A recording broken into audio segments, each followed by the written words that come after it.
सदाशिवसमारम्भां शङ्कराचार्यमध्यमाम् अस्मदाचार्यपर्यन्तां वन्दे गुरुपरम्परां वन्दे गुरुपरम्पराम्।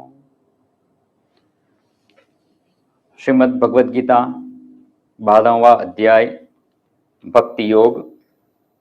प्रथम श्लोक का उच्चारण करेंगे। अथ द्वादशोऽध्यायः।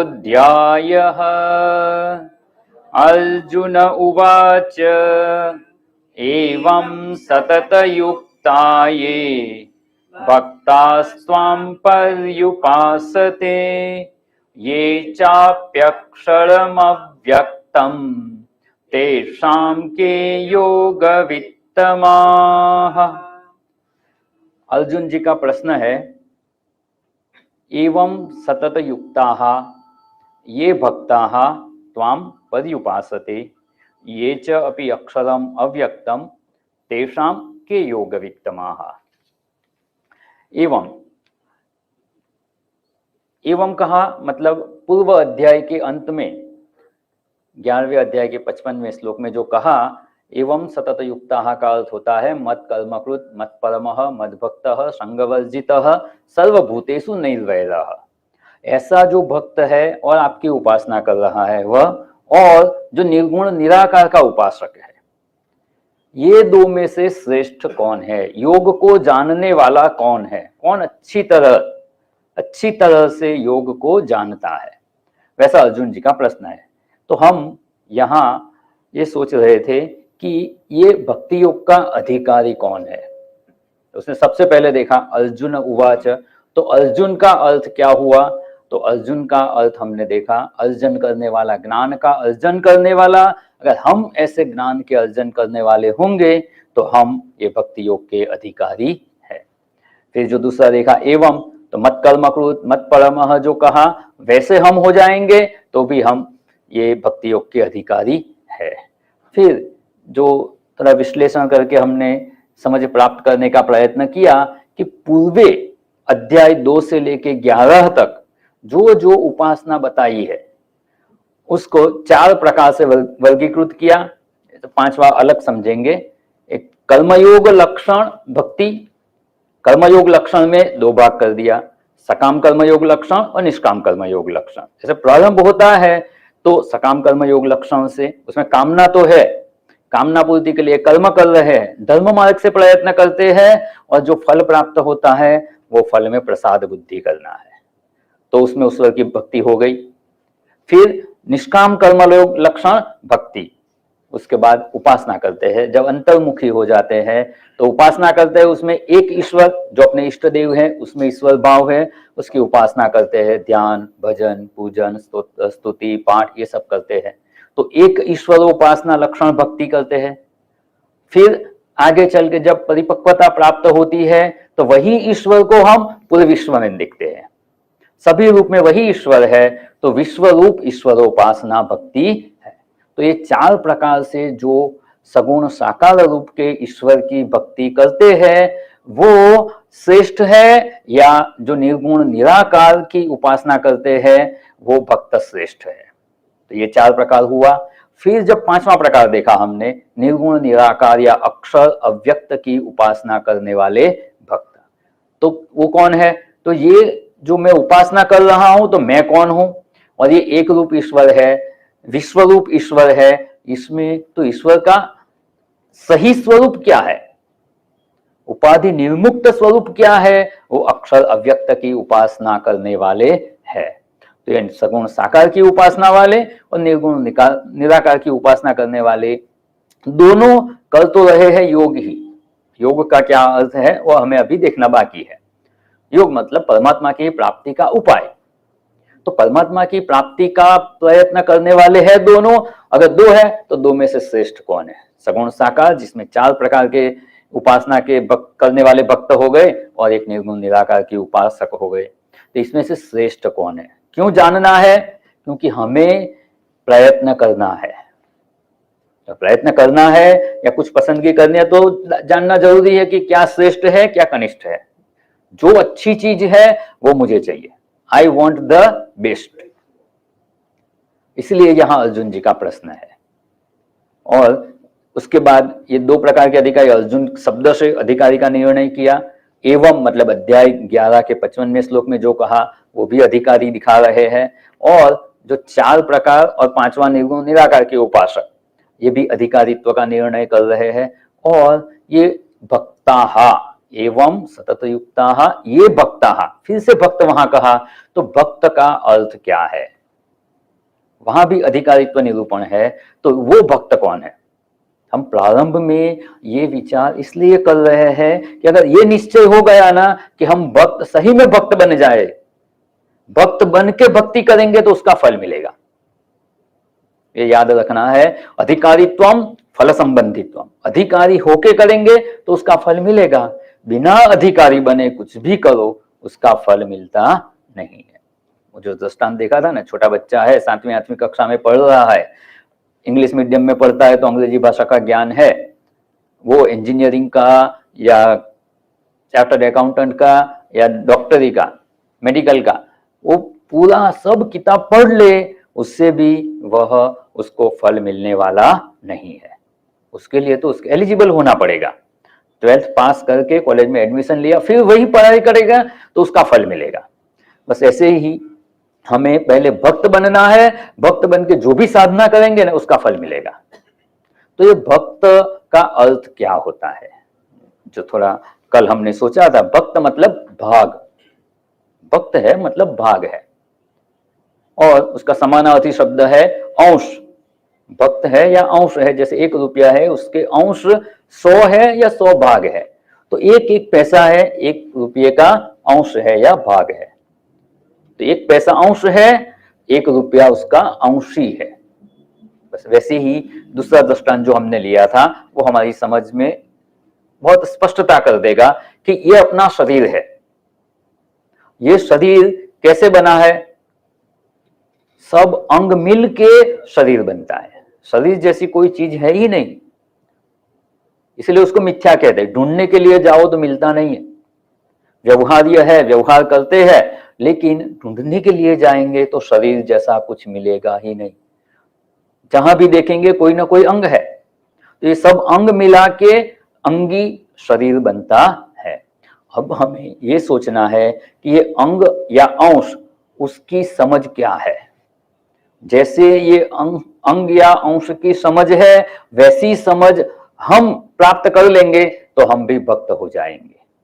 जैसे सब अंग या अंश मिला के अंगी बनता है या अंशी बनता है, तो एक एक अंग की क्या समझ है, एक दृष्टांत लेके स्पष्टता से समझते हैं कि एक व्यक्ति रास्ते से जा रहा था, रास्ते में देखा तो वो आम की बाड़ी होती है ना, बागान था, पूरा आम के पेड़ लगे हुए थे, तो वहां से वो जा रहा था।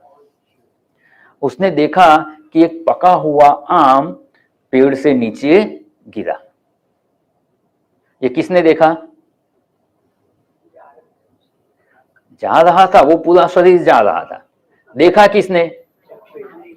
चक्षु इंद्रिय ने देखा, आंख से देखा कि ये आम नीचे गिरा। अभी क्या हुआ? आंख ने क्या कहा? मन को कहा वो आम गिरा हुआ है, उसने मैसेज कन्वे कर दिया, उसका काम वहां खत्म हो गया। फिर क्या हुआ? दूसरा कमांड आया, पैर को कमांड आया कि चलो वहां जाके लेते हैं। तो पैर क्या करेगा? वो चल के जहां आम गिरा है वहां जाएगा। फिर क्या, पैर को क्या करना है? फिर कुछ नहीं करना, उसको वहां जाना है। फिर वहां गया, फिर क्या होगा? वो हाथ से आम को उठाएगा, क्या करेगा? फिर मुंह में रखा, दांत से छिलका निकाला, उसका जिह्वा से उसका रस प्राप्त किया, हृदय से आनंद की अनुभूति हुई, और वही आम का रस जब जठर में गया, उसका पाचन हुआ, उससे शक्ति प्राप्त हुई। वो शक्ति किसको मिली? पूरे शरीर को, पूरे शरीर को शक्ति प्राप्त हुई ना। अब हमें ये दृष्टांत है, इससे हमें समझना है कि हमारे शरीर के एक एक अंग की क्या सोच है। आंख है, आंख ने देखा और देख के ऐसे चुप रह जाती तो क्या होता? नहीं, लेकिन उसने कहा शरीर का फायदा है, शरीर को खाने को मिलेगा, तो उसने बता दिया कि यहां आम गिरा हुआ है। अभी जब पैर को पता चला कि वहां जाना है, तो पैर क्या करेगा, वहां जाएगा। क्यों जा रहा है, पैर को कुछ फायदा है, खाने को मिलेगा। आम का रस का स्वाद पैर को आएगा, नहीं आएगा, उसका कोई फायदा नहीं है। और हो सकता है कि वहां अगले दिन ही अगर उसने पानी दिया होगा तो कीचड़ भी होगा, वो कीचड़ में भी पैर रख के जाना पड़ेगा, तो भी पैर जाएगा। क्यों, उसका कोई फायदा नहीं है, फिर भी जा रहा है। क्यों, शरीर की सेवा करना है। उसकी समझ स्पष्ट है, मेरा कार्य क्या है, मेरा कर्तव्य क्या है, शरीर की सेवा करना। तो अंश अंशी की सेवा के लिए है, उसमें उसका अपना निजी राग द्वेष होता ही नहीं है, अपना कोई स्वार्थ नहीं है। वो जो भी कार्य करेगा शरीर की सेवा के लिए होगा, क्योंकि उसका कोई स्वार्थ नहीं है। किचन में भी जाना पड़े तो जाएगा, शरीर को कैरी आम खाने को मिलता है। दांत ने उसका छिलका निकाला, क्यों निकाला, दांत को कोई टेस्ट आता है क्या, नहीं, उसको कोई स्वाद नहीं है, स्वाद तो जिह्वा को है, आनंद की अनुभूति हृदय करता है। लेकिन फिर भी सब अंग की एक ही समझ है कि मुझे अंगी की सेवा करना है। लेकिन अंत में क्या हुआ, चाहे सीधे कोई लाभ नहीं है, लेकिन जब उसका पाचन हुआ, शक्ति उत्पन्न हुई, तो क्या हुआ, सबको शक्ति प्राप्त हो गई। बस ये जो एक अंश की सोच है कि हमें अंशी की सेवा करना है, अंश का कर्तव्य यही है। अगर यही समझ हमारे अंदर आ जाए, हम अंश है, ममैवांशो जीवलोके, किसके अंश है हम, ईश्वर के, ईश्वर के अंश है, ईश्वर के अंश रूप से जीव है। तत्सृष्ट्वा तदेवानुप्राविशत, सब शरीर की रचना करके वही परमेश्वर अपने अंश से उसमें प्रवेश किया, तो वही परमात्मा है, वही ईश्वर अपने अंदर भी है। तो ये अंश है, ईश्वर अंशी है। तो अंश की समझ क्या है, अंशी की सेवा करना। तो हमें क्या करना है, हमारा जीवन कैसा होना चाहिए, समष्टि की सेवा करना। ईश्वर मतलब समष्टि, ये शरीर की सेवा करना मतलब क्या है,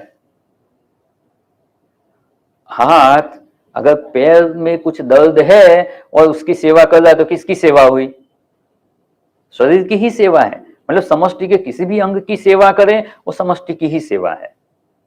वैसे हमारा जीवन कैसा होना चाहिए, समष्टि रूप ईश्वर की सेवा करना है, चाहे उसमें अपना कुछ फायदा हो या नहीं हो। लेकिन एक बात पक्की है कि समष्टि की सेवा करेंगे ना, तो उसमें हम भी समष्टि के अंदर ही है। जैसे हाथ है, वो शरीर पूरा समष्टि है, तो शरीर की सेवा करेंगे तो हाथ भी शरीर का ही अंग है। यही पैर से चल के गए, हाथ से कैरी आम उठाया, और जो शक्ति प्राप्त हुई वो बाद में हाथ को भी मिलेगी, पैर को भी मिलेगी। तो कहीं ना कहीं तो हमें उसका लाभ मिलने वाला है, चाहे वो सीधे सीधा न दिखाई दे।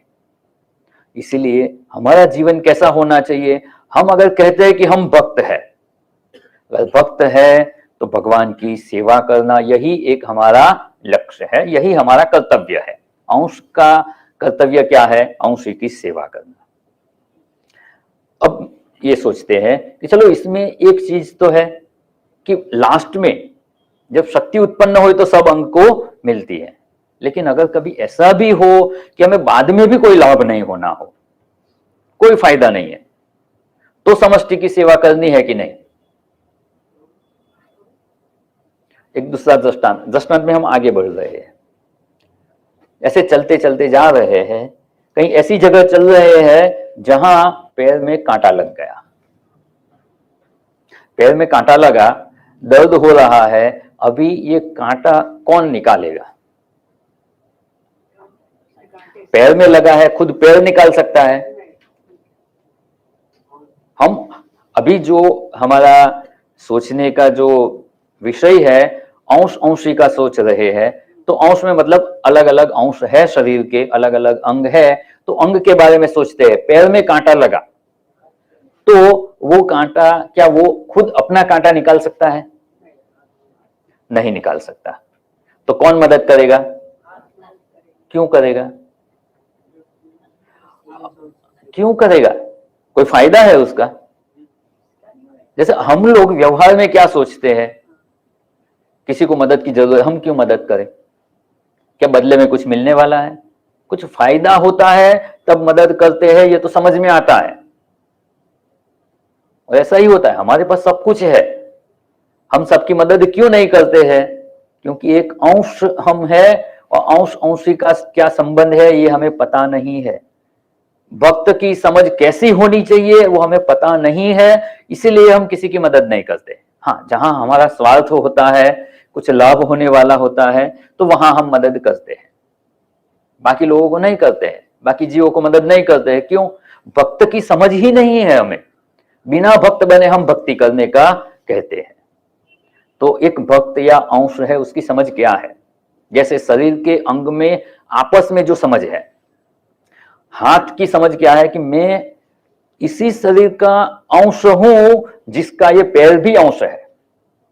हाथ को ये पता है ना, मैं ये शरीर का अंश हूं, पैर भी इसी शरीर का अंश है। अगर पैर में कुछ दर्द हुआ तो अल्टीमेटली दर्द किसको होने वाला है? शरीर को ही है। और मैं भी शरीर का अंश हूं, और शरीर को दर्द हुआ तो मेरा भी दर्द हो जाएगा, पूरे शरीर को दर्द होगा। तो पैर में अगर कांटा लगा है और उसका दर्द शरीर को है, तो मेरी फर्ज है, मेरा कर्तव्य है कि शरीर का दर्द है तो उसको मैं मिटाऊं, वो दर्द को दूर करने का प्रयत्न करूं। तो शरीर का दर्द दूर करने के लिए वो पैर का कांटा निकालता है, उसको सीधे कोई लाभ नहीं है, फिर भी वो दूसरे अंश की मदद करता है। तो इससे ये सिद्ध हुआ कि अंश अंशी का सेवक है, पहली बात ये। दूसरा विचार ये है कि अंश अंशांतर का सहायक होता है। देखो, याद रखना, ये अंश अंशी का सेवक है, पहले वो हमने देख लिया। सब अंश आपस में मिलके अंशी की सेवा करते हैं। अंशी के लिए अगर सही है तो अपने को कुछ दर्द भी हो जाए, मुश्किल भी हो, तो भी वो कर्तव्य हम करेंगे।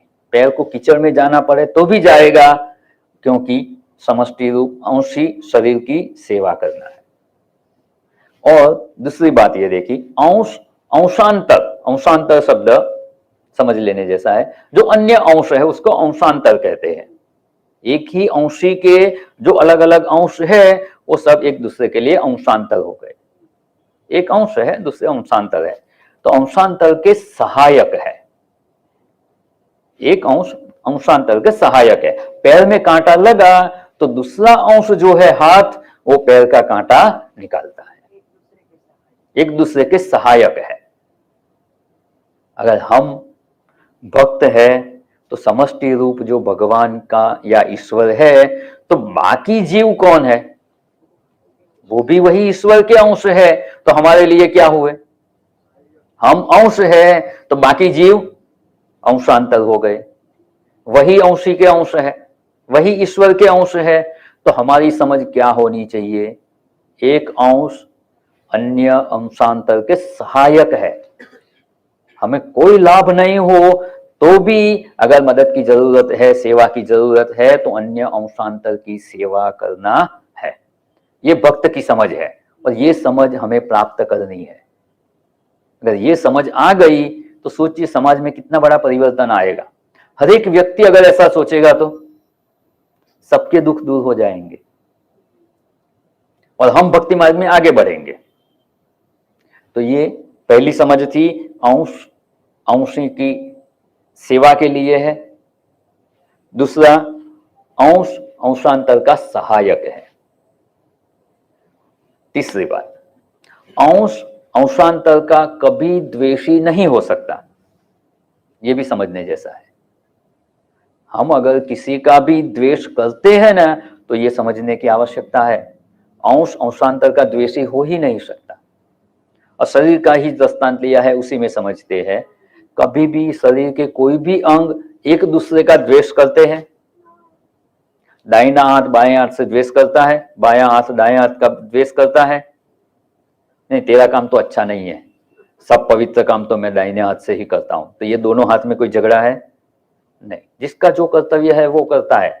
मस्तक को अभिमान भी नहीं है कि मैं श्रेष्ठ हूं, और पैर को इंफीरियरिटी कॉम्प्लेक्स भी नहीं है कि मैं सबसे कनिष्ठ हूं, सबसे निम्न हूं। ऐसा कोई भाव है ही नहीं। सब अपना अपना कर्तव्य करते हैं और कर्तव्य करके अन्य अंशांतर के सहायक बनते हैं और अंशी की सेवा करते हैं। तो द्वेषी नहीं हो सकते। इसमें दृष्टांत लेना है तो एक दृष्टांत से समझ सकते हैं कि अगर कोई हमें नुकसान भी करे ना, तो भी उसका द्वेष नहीं करना है। शास्त्र की बहुत बड़ी समझ है। व्यवहार में हो सकता है कि हमारा ही प्रारब्ध कर्म ऐसा हो कि दुख प्राप्त होने वाला हो, और दुख प्राप्ति में कोई ना कोई निमित्त बनता है। वो जो पशु होते हैं ना, पशुपालक पशु को डंडा लेके मारते हैं, वैसे हमें दंड देना है तो ईश्वर खुद आके दंड नहीं देता है। क्या करता है? कुछ ऐसी परिस्थिति प्राप्त हो जाएगी, कोई ऐसा प्रसंग प्राप्त हो जाएगा, कोई हमें निमित्त बन के हमें दुख दे सकता है। तो वह तो निमित्त है। हमें दुख मिल रहा है, क्यों प्राप्त हो रहा है? हमारा ऐसा प्रारब्ध है तभी दुख मिल रहा है, चाहे उसमें निमित्त कोई भी हो। अपने घर परिवार के व्यक्ति हो, पड़ोसी हो, मित्र हो, कोई दुश्मन हो, कोई भी हो, कोई भी व्यक्ति, कोई भी परिस्थिति निमित्त बने, हमें दुख मिलता है। क्यों? हमारा वो प्रारब्ध है, इसलिए। तो यहां जो हम समझ रहे हैं, एक अंशांतर का द्वेषी नहीं हो सकता। जैसे हम खाना खाने बैठते हैं, खाते खाते कभी ऐसा होता है कि मन दूसरे विचार में लग गया, कुछ दुखद प्रसंग हो गया, ऐसा कुछ है, तो वो सोच में है और खाना खाने बैठे हैं, तो क्या होता है? दांत के बीच में जीभ आ जाती है, दांत से जीभ कट जाती है, कभी कभी तो खून भी निकल जाता है। तो अभी जीभ क्या सोचती है? अपनी जीवा क्या सोचेगी? ये दांत ने मुझे दुख दिया, मुझे काट लिया, मुझे पीड़ा पहुंचाई। हम व्यवहार में क्या करते? इसने दुख दिया तो हमें क्या करना है? बदला लेना है। अभी जीभ जिसमें एक भी हड्डी नहीं है, और दांत कैसे है? हड्डी ही हड्डी है।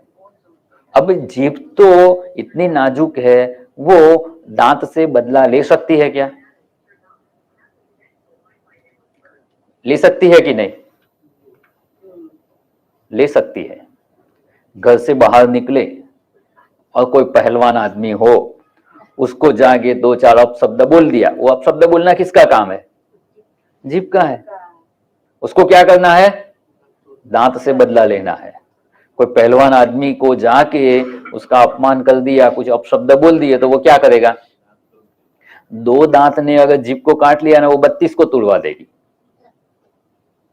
लेकिन जीभ ऐसा करती है क्या? नहीं। द्वेषी नहीं है, अंशांतर का द्वेषी नहीं है, अगर सही समझ है तो। द्वेषी तो नहीं है, लेकिन जो सेकंड स्टेप में हमने देखा कि उसके सहायक है। नुकसान किया तो भी सहाय करेंगे। कैसे? वही दांत में, जिस वक्त दांत ने जीभ को काट लिया ना, उसी वक्त अगर दांत में कुछ तिनका घुस गया तो क्या करेंगे? तिनका फंस गया तो कौन निकालेगा? हाँ, वो जीभ, उसी को पता है कि दांत ने मुझे पीड़ा पहुंचाई, फिर भी दांत में फंसा हुआ तिनका वही निकालती है। और जब तक तिनका नहीं निकलेगा ना, तब तक प्रयत्न करेगी, दांत को दुख मुक्त करने के लिए प्रयत्न करती है। तो ये जीव की जो समझ है ना, वो समझ अगर हम में आ गई कि कोई भी अंशांतर, अन्य कोई भी जीव अगर हमें दुख पहुंचाता है, ऐसा लगता है कि वो हमें दुखी कर रहा है, तो भी उसको अगर जरूरत है तो मदद करनी है, उसकी सहायता करनी है। क्यों? याद रखने का है, हम अंश है, दूसरे जीव है, वह भी वही ईश्वर के अंश है, तो हमारे लिए अंशांतर है, तो उसका द्वेष नहीं करना है। लेकिन ये बात थोड़ी हजम नहीं होती है कि कोई हमें दुख पहुंचाए तो भी उसका द्वेष नहीं करना है, उसकी मदद करना है। ये समझ में नहीं आता है, स्वीकारने के लिए मन तैयार नहीं है, क्योंकि शास्त्र की सही समझ नहीं है। ये कोई अपनी नई बात नहीं है, अपने किस्से की बात नहीं कह रहा हूं, अपने शास्त्र की ही समझ है। ये समझ भूल गए हैं तो याद करते हैं बस। शास्त्र क्या कहते हैं? अगर हमें कोई पीड़ा पहुंचाता है, नुकसान पहुंचाता है, किसी की वजह से हमें दुख होता है, तो वो दुख क्यों हुआ? जिसकी वजह से दुख हुआ, क्या वह जिम्मेदार है? अगर वो जिम्मेदार है तो उसका द्वेष करना ठीक है। अगर वो जिम्मेदार है तो उसका द्वेष करो, ठीक है, चलो शास्त्र परमिशन देते हैं। लेकिन हमारी समझ स्पष्ट है कि हमें कभी भी सुख या दुख मिलता है, क्यों मिलता है? हमारा ही कर्म है, जो पूर्व किया है, तो प्रारब्ध है, पूर्व किया हुआ है, उसी का फल मिल रहा है। लेकिन कोई ना कोई निमित्त बनता है। अगर ऐसा लगे कभी, वो तो निमित्त ही है, लेकिन हमें ऐसा लगा कि उसने जानबूझ के हमें दुखी किया, ऐसा भी होता है ना। कभी किसी की गलती से हम दुखी हो जाते हैं, वो जानबूझ के नहीं करते हैं। लेकिन अगर ऐसा भी हो, जो वर्स्ट कंडीशन है उसको भी सोच लेते हैं, वर्स्ट कंडीशन में वो जानबूझ के हमें दुखी कर रहा है, जानबूझ के दुखी कर रहा है, तब तो उसका द्वेष करना ठीक है कि नहीं? अगर वो जानबूझ के भी दुखी कर रहा है ना, तो भी द्वेष करना ठीक नहीं है। वो जानबूझ के हमें दुखी कर रहा है ऐसा लगता है ना, वो सोच के ही करता है, सही है, ऐसा ही लगता है। लेकिन कोई कितना भी सोचे, कितना भी प्रयत्न करे, अगर हमारे प्रारब्ध में दुख नहीं है तो कोई दुखी कर सकता है? नहीं। तो हमें तो दुख मिलना है, हमारे प्रारब्ध से, हमारे कर्मों का फल ही मिलता है। अगर सामने वाली व्यक्ति निमित्त बन के हमें दुखी करती है तो उसमें उसका कोई दोष नहीं है। वो जानबूझ के हमें दुखी करते हैं तो वो उसकी गलत सोच है, वो हमें दुखी करने का सोच के हमें दुख देता है, तो उसका फल उसे मिलेगा। हमें तो हमारे प्रारब्ध का ही फल मिलता है। कोई लाख सोचे, अगर प्रारब्ध में दुख नहीं है तो कोई हमें दुखी नहीं कर सकता। इसलिए स्पष्ट समझ लेना, कोई जानबूझ के भी दुखी करता है तो उसका फल उसको मिलेगा।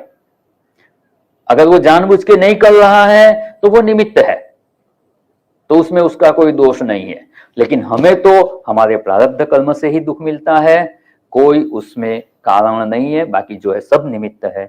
अगर ये समझ लिया तो जिसकी वजह से दुख होता है, जो हमारे कार्य में विघ्न रूप होते हैं, उसके प्रति भी द्वेष भाव मन में नहीं होगा। और उसके प्रति द्वेष भाव नहीं होगा तो ये अंश अंशांतर का द्वेषी नहीं हो सकता। ये बात हम समझ गए हैं, ऐसा कह सकते हैं।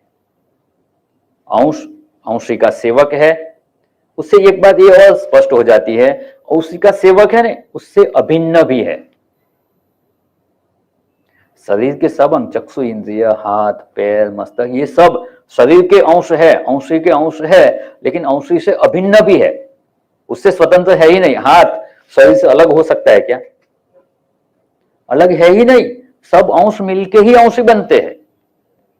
सब अंश अलग हो जाए तो शरीर बचेगा क्या? तो शरीर रहेगा ही नहीं।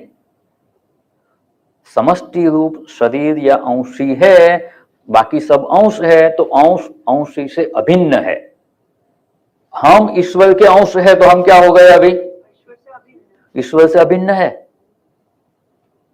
This all are implied meanings. ये हमें समझना है, ये समझ प्राप्त करनी है। शास्त्र ने तो यही कह देगा, ईश्वर, इस भगवत गीता में भगवान ने कह दिया ममे वांसो जीव लोके। अगर हम अंश है तो इससे क्या समझ प्राप्त होती है? जब इतना विचार करेंगे तब जाके ये समझ जीवन में प्राप्त होती है। ईश्वर अंशी है, हम अंश है, तो अंश अंशी का क्या संबंध है? अंश अंशांतर का क्या संबंध है? इसीलिए कहता हूं ये शास्त्र का अध्ययन है ना, दिस इज रिसर्च। लोग पीएचडी करते हैं ना, उससे ज्यादा इसमें रिसर्च करना जरूरी है। ये हमें जीवन दृष्टि प्रदान करता है। अगर ये समझ आ गई तो जीवन बदल जाएगा। ये समझ नहीं है, इसलिए एक दूसरे से वैर भाव है, द्वेष है, अपना कर लेने का, जो भी है वो अपना है, मेरा मेरा, तुम्हारा है वो सबका। ऐसा नहीं है। हम अंश है, ईश्वर अंशी है, बाकी जीव है अंशांतर है, तो ये समझ स्पष्ट हो जानी चाहिए। फिर से एक बार याद कर लेते हैं। अंश अंशी का सेवक है, अंशी से अभिन्न है, अन्य अंशांतर के सहायक है, और अन्य अंशांतर के द्वेषी नहीं है। अगर ये 4 मुद्दा समझ में आ गया ना और वैसा जीवन जिएंगे तब जाके हम भक्त है ऐसा कह सकते हैं। अभी तो भक्त बने, भक्ति करना तो अभी बाकी है। भक्ति क्या है, उपासना क्या है समझेंगे। भक्त बने बिना भक्ति हो नहीं सकती, तो पहले भक्त बनना है। तो भक्त बनने के लिए समझ पहले होनी चाहिए। तो एवं सतत युक्ताः ये भक्ताः, ये बात हमने यहां समझने का प्रयत्न किया। तो ये जो भक्त है मतलब हम भाग है, भगवान के भाग हो गए, ईश्वर के अंश हो गए। ये पहली समझ हुई। अभी तो हम भक्त है, भाग है, तो क्या हुआ ये हमने पहले समझ लिया। इससे होगा क्या, ये समझ प्राप्त होने से लाभ क्या है, तो आगे समझना जरूरी है कि भक्त को कहते हैं भाग।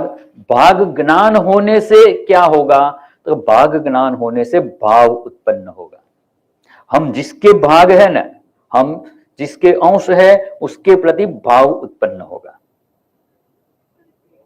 हम ईश्वर के अंश है तो ईश्वर के प्रति भाव उत्पन्न होगा, भक्ति उत्पन्न होगी। तो ये भाव उत्पन्न होना है वो भाग ज्ञान से होगा। पहले भाग है वो समझना है, भाग है ऐसा ज्ञान हुआ तभी भाव उत्पन्न होगा। सिर्फ भाग होने से भाव उत्पन्न नहीं होता है। अगर हाथ ये शरीर का अंश है, शरीर का भाग है, अगर भाग होने के बाद भी ऐसा ज्ञान नहीं है, भाग ज्ञान नहीं है, तो ये समझ प्राप्त नहीं होगी। हमने ये समझ प्राप्त कर ली, अभी तो हम मानते हैं कि हम ईश्वर के अंश है, ईश्वर के भाग है। तो पहले नहीं थे क्या? अभी 7 बजे 8 बजे सत्संग शुरू हुआ, उससे पहले हम ईश्वर के अंश थे कि नहीं? तो ये भाव क्यों नहीं था? भाग है वो उसका ज्ञान नहीं था, और ज्ञान नहीं होने से हम उससे अलग मानते हैं। अब ऐसा ज्ञान हो गया तो क्या होगा, उसके प्रति भाव उत्पन्न होगा। ये हाथ शरीर की सेवा क्यों करता है? शरीर का अंश है तो अंश के प्रति उसका भाव है। भाग ज्ञान से भाव उत्पन्न होता है, और भाव उत्पन्न होने से सेवा होती है। हाथ शरीर की सेवा क्यों करता है? पहले उसके अंदर शरीर, मैं शरीर का भाग हूं, ये भाग ज्ञान है। भाग ज्ञान होने से शरीर के प्रति भाव है, और शरीर के प्रति भाव होने से सेवा होती है। तो ये हमारा भक्त तरीके का हमारा जो जीवन है, भक्त के हिसाब से कैसा जीवन होना चाहिए, तो ये भक्त का भाग ज्ञान होना चाहिए। पहले तो हम भगवान के भाग है, तो भगवान से अभिन्न है, अन्य भक्तों के हम सहायक है, अन्य भक्तों के द्वेषी नहीं है। तो इससे होगा क्या, भाव उत्पन्न होगा। भाग ज्ञान से भाव, अब भाव नहीं है, भाग ज्ञान नहीं है, तो एक दूसरे के प्रति वैर भाव है, द्वेष है, और वो हम समाज में देख रहे हैं। झगड़ा क्यों है? भाग ज्ञान नहीं है, भाव नहीं उत्पन्न हुआ तो द्वेष होना है। ऐसे भी कई दृष्टांत है, एक सिंपल दृष्टांत ले लेते हैं। रामायण का दृष्टांत है। लव कुश वाल्मीकि जी के आश्रम में रहते थे सीता माता के साथ, और रामचंद्र जी ने यज्ञ किया। यज्ञ का अश्व छोड़ दिया, और यज्ञ का अश्व सब जगह घूम रहा है। जब लव कुश ने देखा कि ये तो बहुत अच्छा अश्व है, अयोध्या का राम जी का अश्व तो कैसा होगा, अच्छा अश्व देख के ले लिया, बांध दिया अपने आश्रम में। फिर तो सब कथा आपको पता है, फिर सब युद्ध करने के लिए आए, शत्रुघ्न आए, भरत जी आए, लक्ष्मण जी आए, फिर रामचंद्र जी खुद आए, और रामचंद्र जी और लव कुश का आमने सामने युद्ध हो रहा है। अब जब सीता जी को पता चला कि ये लव कुश अपने ही पिता राम जी के साथ युद्ध कर रहे हैं, तो वो युद्ध भूमि में आए, जहां युद्ध हो रहा था वहां आए, और दोनों को रोक दिया। और क्या बताया, लव कुश को क्या बताया कि ये आपके पिताजी हैं, और राम जी को क्या बताया कि आपके ही पुत्र है। अभी क्या हुआ, लव कुश को क्या ज्ञान हुआ, राम जी के ही हम अंश है, ये तो हमारे पिताजी है। राम जी को पता चल गया ये तो मेरे ही अंश है। अभी युद्ध होगा क्या, युद्ध समाप्त हो गया। भाग तो थे, उनके ही पुत्र थे, राम जी के ही पुत्र थे, फिर भी युद्ध हो रहा था क्योंकि पता नहीं था, भाग ज्ञान नहीं था। भाग ज्ञान हुआ तो भाव उत्पन्न हुआ। चलो इससे और एक अच्छा दृष्टांत लेते हैं।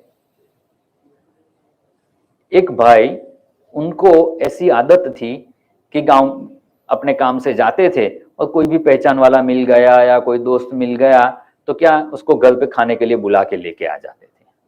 कुछ लोग होते हैं ऐसे, कहीं भी कोई मिल गया, चलो चलो खाना खाने चलते।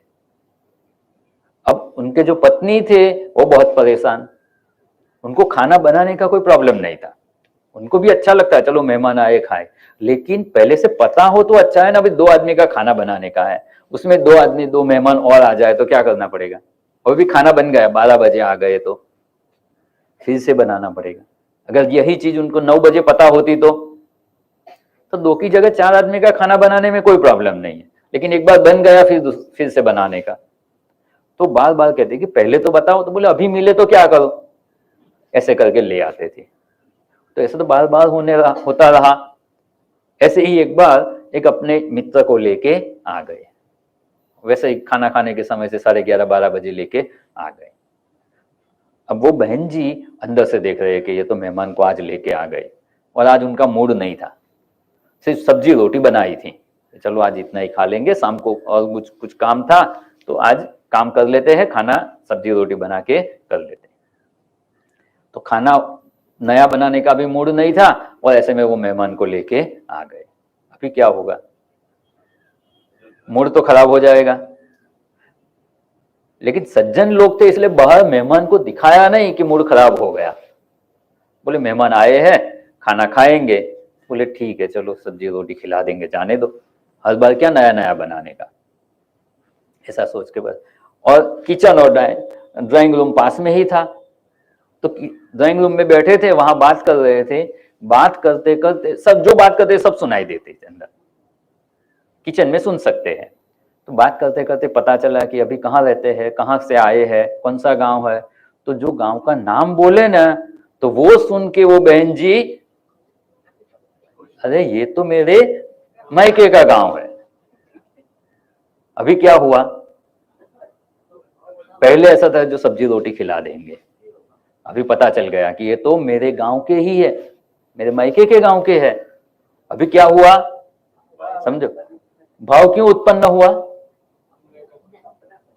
भाग, एक ही गांव, एक गांव से जुड़े हुए हैं, एक ही गांव के दोनों भाग है,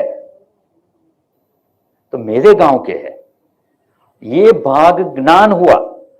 ये गांव का नाम नहीं सुना था तब क्या था, तभी भी एक ही गांव के थे, भाग ही थे लेकिन भाग ज्ञान नहीं था।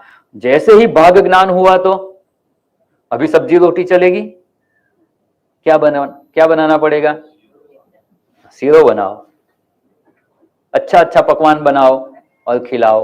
भाग ज्ञान हुआ तो भाव उत्पन्न हुआ। वैसे ही हम ईश्वर के अंश है ही, भगवान के ही भाग है, लेकिन वो भाग ज्ञान नहीं है तब तक भाव उत्पन्न नहीं होता है। अगर भाग ज्ञान हो गया तो भाव उत्पन्न होगा, तो परमेश्वर के प्रति परम भाव होगा और अन्य भक्तों के प्रति सद्भाव होगा। परमेश्वर के प्रति परम भाव उत्पन्न होगा और अन्य भक्तों के प्रति जो अन्य अंश है, अन्य भक्त है, उनके प्रति सद्भाव मन में होगा। ये भाव उत्पन्न होने से क्या हुआ, शीला बनाओ, सेवा होगी। भक्त है, भाग ज्ञान है तो भाव उत्पन्न हुआ, भाव उत्पन्न हुआ तो सेवा, भज सेवायाम, सेवा होगी। जैसे अपना आश्रम है प्रेमपुरी अध्यात्म विद्या भवन, या कोई भी आश्रम है, वहां आश्रम के जो साधक है, आश्रम के भक्त है, वो आश्रम में आते हैं तो क्या है, वो क्या समझते हैं, मैं आश्रम का ही एक सदस्य हूं, मैं संस्था का ही एक सदस्य हूं, संस्था का ही अंश हूं, संस्था का ही भक्त हूं। तो संस्था के प्रति मन में क्या होगा, भाव उत्पन्न होगा।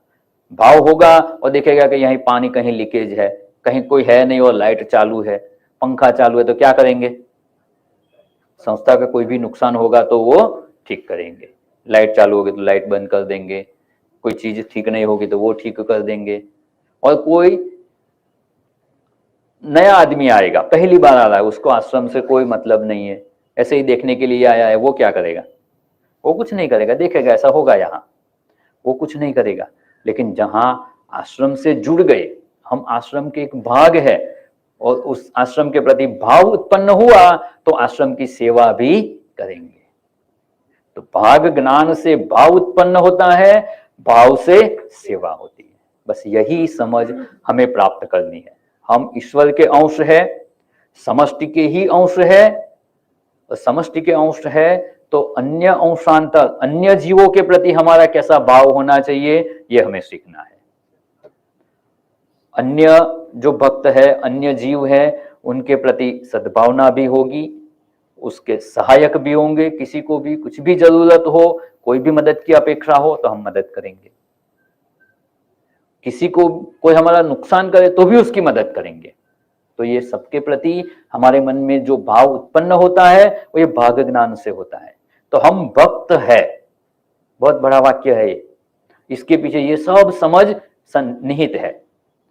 ये समझ मन में है, फिर हम बोलते हैं कि हम भक्त है। फिर अपना जीवन देखो कैसा है, पूरा जीवन बदल जाएगा, जीवन दृष्टि बदल जाएगी। ये दृष्टि हमें शास्त्र प्रदान करते हैं। अगर ये हो गया तो हम भक्त है ऐसा कह सकते हैं। और इतनी भक्त शब्द की ये समझ प्राप्त हो गई तो एवं सतत युक्ता ये भक्ता, ऐसे भक्त होकर त्वाम पर्युपासते, ये त्वक्षरम निर्देश्यम अव्यक्तम पर्युपासते। और जो अव्यक्त की उपासना करते हैं, ये दोनों में से श्रेष्ठ कौन है, ऐसा अर्जुन जी का प्रश्न है। इसमें क्या सतत युक्ता, नित्य निरंतर रहना है। अभी हम कैसे भक्त हैं? हाँ, 1 घंटे का पार्ट टाइम भक्त है। तो सतत भक्ति करना है तो मतलब क्या करना है? सुबह से उठ के मंदिर में बैठ गए तो बैठ गए, पूरे दिन वही करना है ना? नहीं, भक्त के लिए वह निर्देश नहीं है। मत कर्म कृत,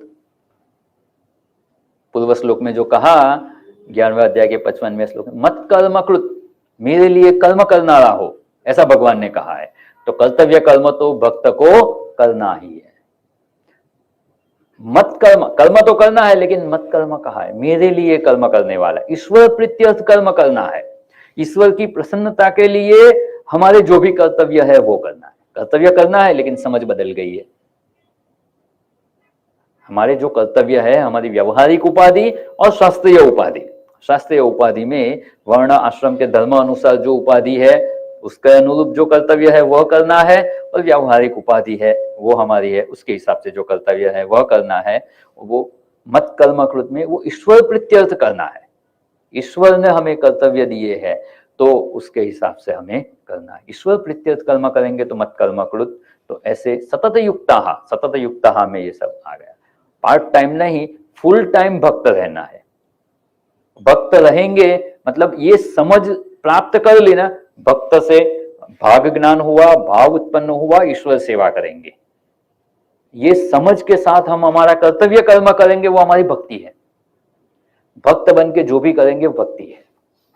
पूरा दिन हमारा भक्तिमय हो जाएगा, तब जाके सतत युक्ता हो सकते हैं। सतत युक्ता शब्द समझना है तो ये जरूरी है। अगर यह समझ नहीं है तो हम ज्यादा से ज्यादा आधा घंटा, 1 घंटा, 2 घंटा भक्ति कर सकते हैं, उससे ज्यादा कितनी करेंगे? मंदिर में कितनी देर बैठ सकते हैं? सतत युक्ता तभी हो सकते हैं जब भक्त शब्द की ये समझ हमें प्राप्त हो। फिर जो भी करेंगे भक्ति है। हाथ जो भी क्रिया करता है वो शरीर की भक्ति ही है, शरीर की सेवा कर रहा है। वैसे हमारा जीवन ईश्वर की सेवा हो, ये समझ से हम अगर हमारा जीवन जिएंगे तो हमारा जीवन भी एक भक्त का जीवन होगा, और भक्ति करेंगे और ये भक्ति से मुक्ति की प्राप्ति हो सकती है। इसलिए हमें यहाँ पार्ट टाइम भक्त नहीं बनना है, फुल टाइम भक्त बनना है। इसलिए अभी कोई पूछे कि आप कौन है, बोले मैं भक्त हूं, और जो काम करते हैं वो कहने का। मैं भक्त हूं, ड्राइविंग करता हूं, मैं भक्त हूं, प्रवचन करता हूं। मैं भक्त हूं, मैं सोता हूं।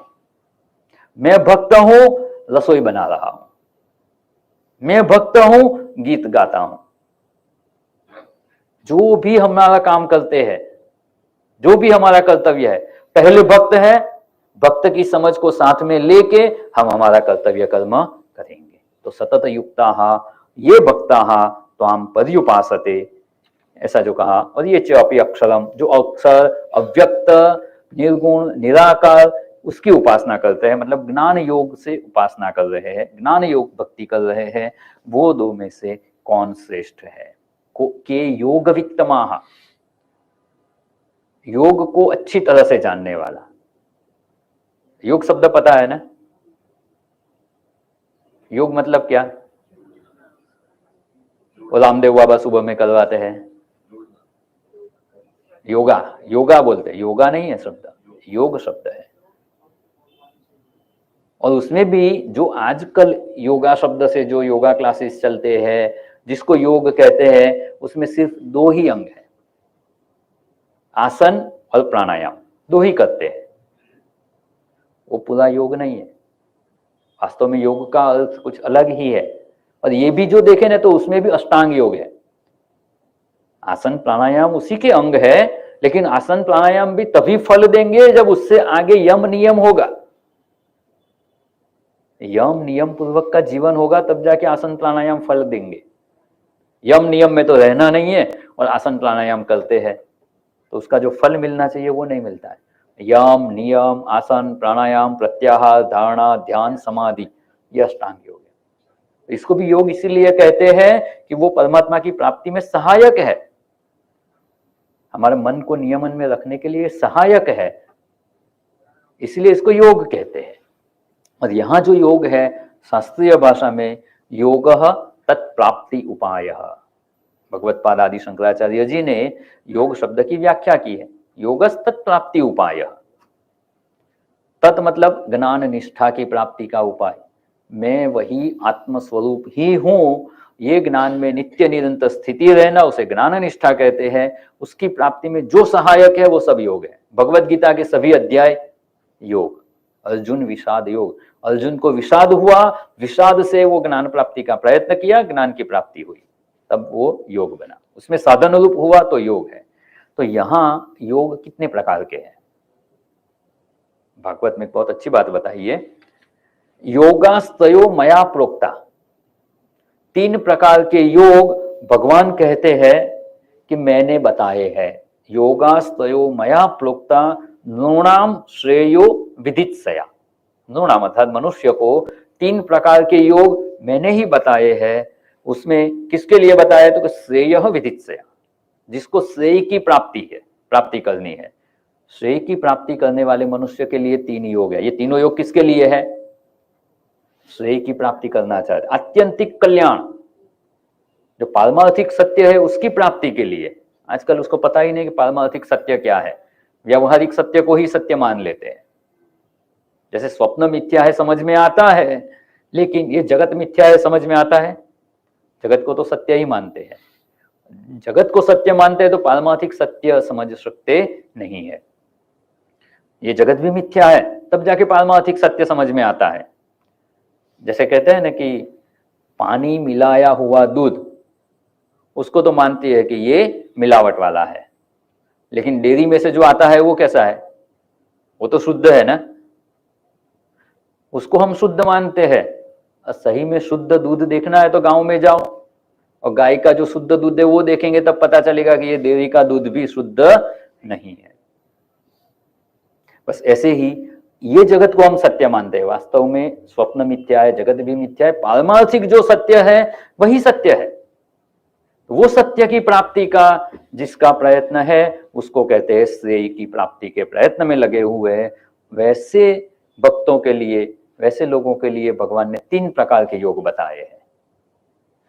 ज्ञानम कर्म च भक्तिश्च न उपाय अन्य अस्ति कश्चन, अन्य कोई उपाय है ही नहीं। ज्ञान कर्म और भक्ति 3 योग है। तो ये 3 योग, कौन सा योग किसके लिए है? जैसे कहते हैं ना कि डॉक्टर बनना है, इंजीनियर बनना है, अकाउंटेंट बनना है, ये 3 है। तो इसमें कौन जा सकता है? तो भाई 12th पास किया है, साइंस सब्जेक्ट से किया है, वो डॉक्टर बन सकता है। कोई जो कॉमर्स सब्जेक्ट से पास किया है वो अकाउंटेंट बन सकता है, जो आर्ट्स से पास किया है वो लिटरेचर में जा सकता है। कौन किसका अधिकारी है? तो यहां बहुत अच्छा बताया, निर्वीणानाम ज्ञान योग। जो निर्वीर्ण है मतलब वैराग्य को प्राप्त है ना, उसके लिए ज्ञान योग है। कहां से? तो न्यासी नाम यह कर्म, कर्मों का जिसने त्याग कर दिया और वैराग्यवान है उसके लिए ज्ञान योग है। तो क्या हमारा ऐसा अभी स्थिति है? कर्मों का त्याग हो गया, पूर्ण वैराग्यवान? तो क्या वो नहीं है। तो दूसरा है तेषु अनिर्वीणा नाम, अगर किसी को वैराग्य प्राप्त हुआ ही नहीं है, अति आसक्त है कर्म में, तो उसके लिए कर्मयोग है। तो क्या हम ऐसे हैं? अति आसक्त है? नहीं, अति आसक्त भी नहीं है। अति आसक्त होते तो सुबह सुबह में सब कुछ छोड़ के सत्संग में नहीं आते। अति आसक्त भी नहीं है तो किस कैसे है हम? तो यदुच्छया मत कथा दो जात श्रद्धस्तु यह पुमान न निर्वीर्ण न अतिशक्त भक्ति योग अस्य सिद्धिदा। जो अति आसक्त भी नहीं है कर्म में, हमको इतनी आसक्ति भी नहीं है, ऐसा नहीं मानते कि कर्म से ही सुख मिल जाएगा, तो इतने आसक्त तो नहीं है, और इतने वैराग्यवान भी नहीं है। किसी को लगे कैसे कह सकते हैं कि इतने वैराग्यवान नहीं है? इतने वैराग्यवान होते तो आश्रम में आ जाते ना। अभी आश्रम में नहीं आए मतलब पूर्ण वैराग्यवान नहीं है, सत्संग छोड़ के घर में ही रहते। अगर ऐसा होता तो अति आसक्त होते, वैसे भी नहीं है। तो पूर्ण वैराग्यवान भी नहीं है, पूर्णतया कर्म में आसक्त भी नहीं है, न निर्वीर्ण न अतिशक्त भक्ति योग अस्य सिद्धि, उसी से सिद्धि प्राप्त होगी। तो भक्ति योग यहां भगवान ने स्पष्ट कहा है, न निर्वीर्णो नातिशक्त भक्ति योग अस्य सिद्धि। तो ये भक्ति योग हमें सिद्धि प्रदान कर सकता है, आत्मस्वरूप में स्थिति प्रदान कर सकता है। ऐसा ये भक्ति योग जो अध्याय 12 का नाम यहाँ दिया गया है भक्ति योग, ये इसके हम अधिकारी हैं। हम अधिकारी है ये पहले निश्चय किया हमने। आज तक जो भी विचार किया, अर्जुन शब्द का अर्थ किया, एवं सतत युक्ता, पूर्व जो उपासना का वर्णन किया, उससे भी पता चला कि भक्त होना है और भक्त की क्या समझ है उसको समझने के प्रयत्न किया। और योग वित्तम में योग शब्द का क्या अर्थ है, कौन सा योग है? तो ज्ञान योग के हम अभी अधिकारी नहीं बने हैं, कर्म योग के है नहीं, तो भक्ति योग के हम अधिकारी है। इसीलिए ये भक्ति योग हमें लाभदायी है। अब ये भक्ति योग में आगे भगवान जो उपदेश देंगे उसका हमें अध्ययन करना है और वो भक्ति योग हमें करना है। भक्त बन के भक्ति योग करेंगे तो भक्ति योग का जो फल है मुक्ति की प्राप्ति, वो हमें प्राप्त हो जाएगी। श्रेयो विदित्सया, जिसको श्रेय की प्राप्ति की इच्छा है उसके लिए ये उपदेश है, ऐसा भगवान ने स्पष्ट किया है। तो ये भक्ति योग का अध्ययन करके वो समझ प्राप्त करेंगे और वो हमें आत्मसात करनी है। ये समझ हमें आत्मसात हो गई और भक्ति योग करेंगे तो भक्त से की प्राप्ति हो जाएगी। आज का समय हो गया है, कल पुनः मिलेंगे तो भगवान का जो उपदेश है उसे समझने का प्रयास करेंगे। ओम पूर्णमद पूर्णमिदं पूर्णात् पूर्णमुदच्यते पूर्णस्य पूर्णमादाय पूर्णमेवावशिष्यते। ओम शांति शांति शांति। हरि ओम। श्री गुरुभ्यो नमः। हरि ओम।